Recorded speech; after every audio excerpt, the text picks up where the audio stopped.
It's a nationwide casting call of Olympic proportions. Organizers for Vancouver's Olympic Games are looking for more than 4,000 performers, dancers, and athletes to take part in the opening and closing ceremonies next February. Joining us now from Vancouver with more is the artistic director and executive producer of the ceremonies, David Atkins. Good morning.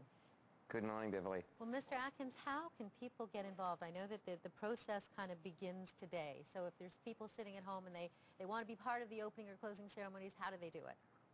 They go online and they can log in and submit all their details online. In fact, this is the first fully automated online volunteer service that's happened for a Games in respect to the performers. And once that happens, they can fill out all their details and submit. And we've already got quite a number of applications in the system, just even in the short time that we've been live. So that's the process.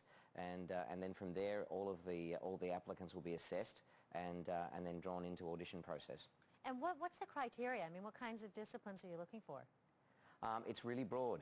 We're looking for, at this stage, we're looking for all the applicants need to be over 17 years of age. Okay. But we're looking for a really wide range. We're looking for athletes. We're looking for performers of all sorts, dancers, musicians, anyone with special skills. I guess the primary criteria is enthusiasm and commitment.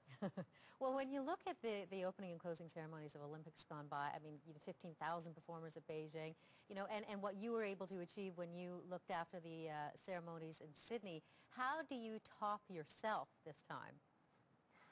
I think it's never a question of trying to top yourself. I think in each one of these successive experiences, it's about telling the story, and Canada obviously has a unique story to tell, and I think and we've got a fantastic Canadian creative team who has been working for quite some time and putting that story together, and I think that the uniqueness of the ceremony will be the thing that will separate it from what's gone before, and hopefully from what will come afterwards.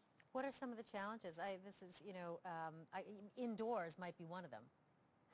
Well, actually, it's the opposite. I mean, the indoor situation. Yeah, absolutely. Especially, you know, in a winter city with the potential for inclement weather. One of the greatest dangers to a ceremony when it's outdoors is that for the rehearsal process and even on the night of the ceremony is that you can get bad weather. If it rains, if it snows, if you get winds, it can affect all sorts of things. And that's the single greatest risk to a ceremony. And we've experienced that a number of times in Sydney, and particularly we did the Asian Games in Doha, and after being there in the desert for 2 years, it decided to rain on the night of that ceremony. Yeah. So that's really the greatest risk. I mean, the greatest challenge is meeting everyone's expectations and trying to in that short window, I guess, satisfy every Canadian in terms of what's the way the Canadian creative team is going to represent Canada. Well, we can't wait to see it. David Atkins, thank you. Thank you. Good morning.